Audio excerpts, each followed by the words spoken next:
So today we're going to be talking about AI overviews and the crazy impact that it's having on SEO. A lot of people are worried about SEO, whether they're still going to get traffic, whether their click-through rates are going to be down, how it's going to wipe out SEO completely. There's been a lot of negativity, but actually we've got some good news for you today. We're joined with Kasra Dash today. Hello. And have you tested AI overviews so far? Have you looked at it? Yeah, so obviously I've seen the people complaining about it on Twitter and stuff, saying that it's the end of SEO. We should all get our pitchforks and go running outside the Google headquarters and stuff. But I don't think it's actually that bad, only because there's obviously a lot more real estate to get more clicks. Because obviously you've got your AI overview, and we'll show you guys this as well. You've got your AI overview answer at the top.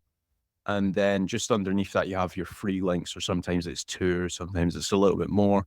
But they're actually giving a little bit more real estate to the actual website. So there is potential to get more clicks as opposed to just seeing a featured snippet, which would have been the case before, especially with like how to do SEO. You would just get the numbered list at the top, which would take a lot of real estate, and you wouldn't have the actual links like what we have. Yeah, that's it. That's it. I actually saw a report by siege.com, and they were basically testing like different industries, seeing how different types of websites have been hit and that sort of thing. And what they actually found was that click-through rates tended to go up, right? So this is an example of AI overviews. If no one's familiar with it, basically Google released it a couple of weeks ago, and it generates, instead of a feature snippet, it generates an AI sort of response. But what you can see in the test so far is that actually there's an increase in traffic and there's an increase in click-through rates before and after AI overviews is implemented. And this is across all industries, like the overall impact. It's pretty crazy to see that, right? Yeah. What one thing I will say, and this might be because of the user that's actually basically using Google and stuff. We've actually tested this, not with AI overview, but just a similar design on websites before, where instead of having like links throughout the content and stuff, what we sometimes do have is a similar, like a carousel style link. So you might have three or four links linking off to other pages, and you can essentially scroll like to the left or to the right to see like different links. And we actually did see like an improvement in link clicks going through to other pages. This was like a web design tweak that we done. So it does make sense that it is actually happening, because again, you're enticing people to click through more.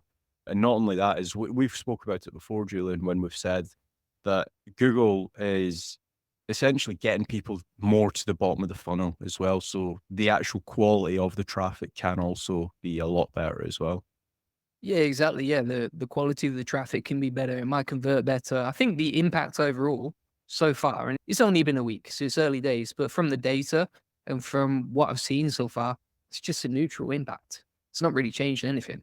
Yeah, definitely. And then not only that, is sometimes, I don't know if you've seen this yourself, with the AI overview, sometimes it can be a little bit too broad, and it's not specifically answering the actual question. So for example, if you were to search up what is SEO, it tells you like search engine optimization, what you should be doing. But if you actually want like a proper in-depth guide, you're probably going to need to click on one of those links. So I don't think it's much more different than a featured snippet that you would naturally see on a lot of SERPs anyway. It's quite interesting as well. For example, Nathan Gotch posted this to compare before and after. So, for example, what is SG? Previously, you just got the feature snippet at the top there. Now it Mhm. shows three different results. It's like before it was a winner take all situation right here, but after it's linking to three different websites. So there's more opportunities to rank and get traffic, right? Yeah, definitely. I think sometimes SEOs are pretty quick to jump the gun, and what might work in one industry or might not work in the other. Now, one thing you need to bear in mind with Google is the fact that they would have tested SGE. And don't get me wrong, the SG answers might not be 100%. It might not even be 70% correct right now, because there is some cases where you look at some of the SGE related tweets and stuff like that, and you're like, wow, SGE is awful. But The one thing you do need to bear in mind is Google would have tested this. They would have seen an improvement in the clicks. So I know that people are saying, oh my God, Google's just scraped all of our websites and they've created their own AI robot. But I do think that they would have had this test data themselves and said, actually, these websites on a much smaller scale, they are getting a lot more clicks and let's roll it out. So it is good that they are, it looks like they are still looking after the smaller guys. So yeah. I think if you had a choice, if you were like, you got two options here, mate. Number one, you can have another HCU update, or number two, you can have AI overviews update. I'll probably take the AI overviews update. Yeah, it It's, depends on the industry that you're in. Yeah, if you're a content website, you probably don't want either.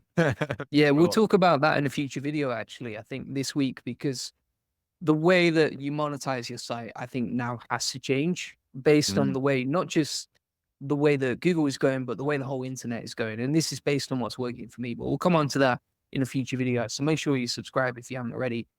But yeah, honestly, I would take AI overviews over an update. I think the HCU update, the March core update, they were far more devastating mhm. than AI overviews, and there's no need to worry or panic and that sort of thing. But I do feel like there's a lot of negativity, there's a lot of negative energy, and it has to go somewhere. So it goes towards, it is funneled towards these events that happen, right? Yeah, definitely. And not only that is we like I've mentioned it before, Twitter is quite a negative place. I don't like hanging around there. Too many bullies. It's But not the best place to make friends, is it? no, it's They're not so definitely friendly not. there.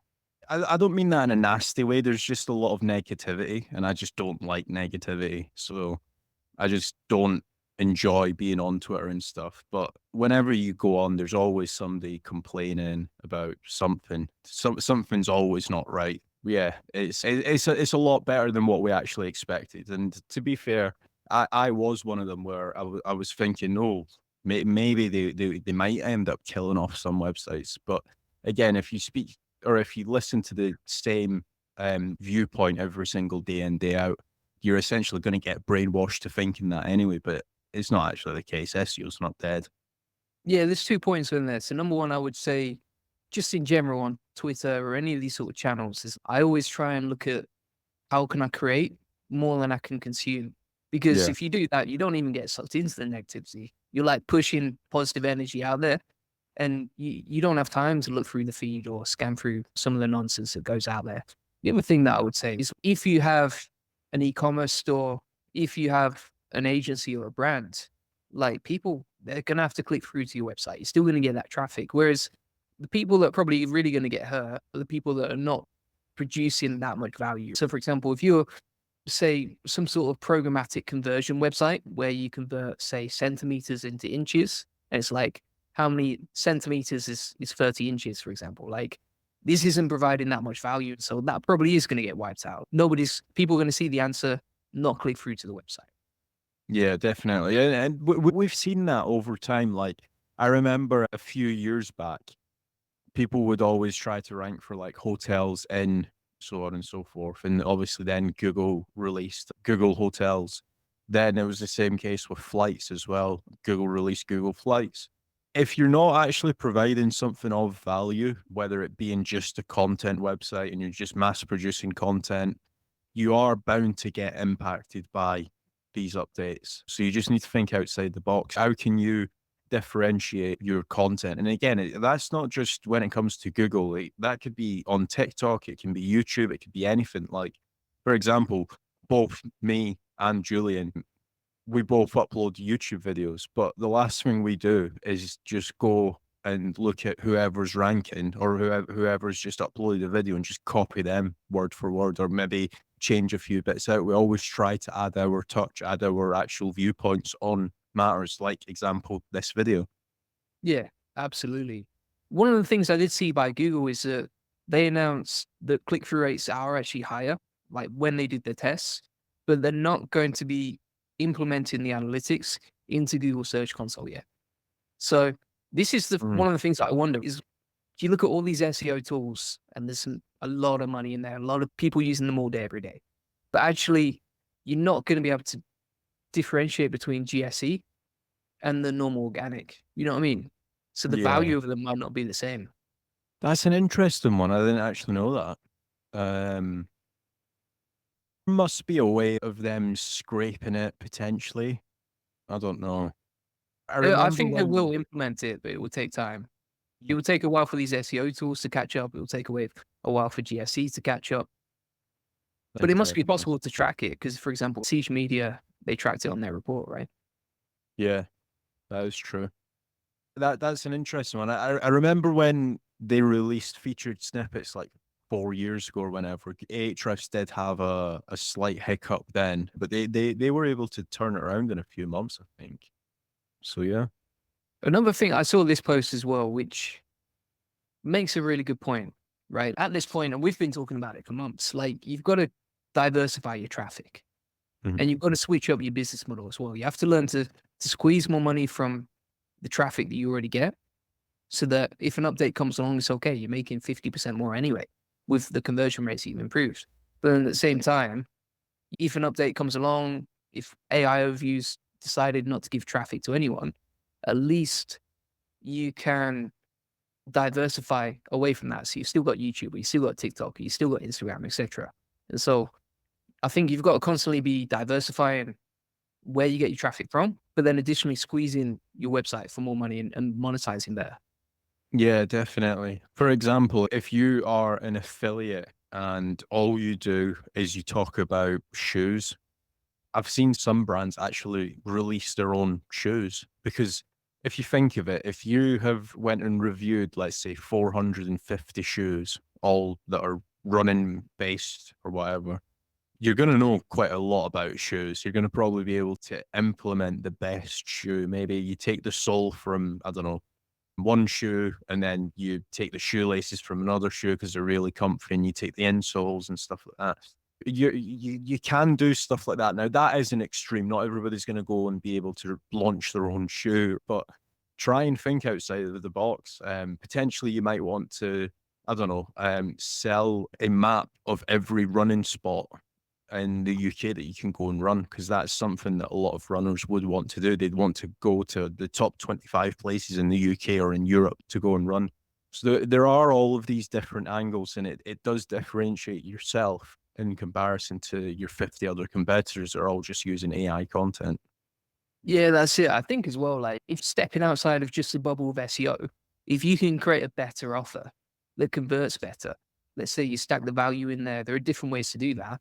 But if you can make that offer better, then it's going to convert better, which means that you might make 2, 3, 10 times the amount of money. Like you can see, I've got the whiteboard out. I can see That's you what I was chuckling laughing at. already.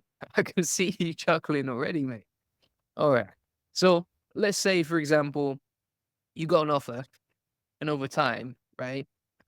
So if you're monetizing ads, you need a ridiculous amount of traffic to make just a tiny amount of money. Like I'll give you an example. When we were getting 1 million views on YouTube with SEO a month, we might make $2,000 a month, something like that, maximum. Mhm. And so like ads are probably one of the worst ways to convert and to make money off the traffic. And if you launched a community or a course, an info product or a service, the money you're going to make with the same amount of traffic, maybe less traffic, is going to be way higher, Yeah, right? definitely. Course on how to use the whiteboard. I'll send you the consulting fee in the post.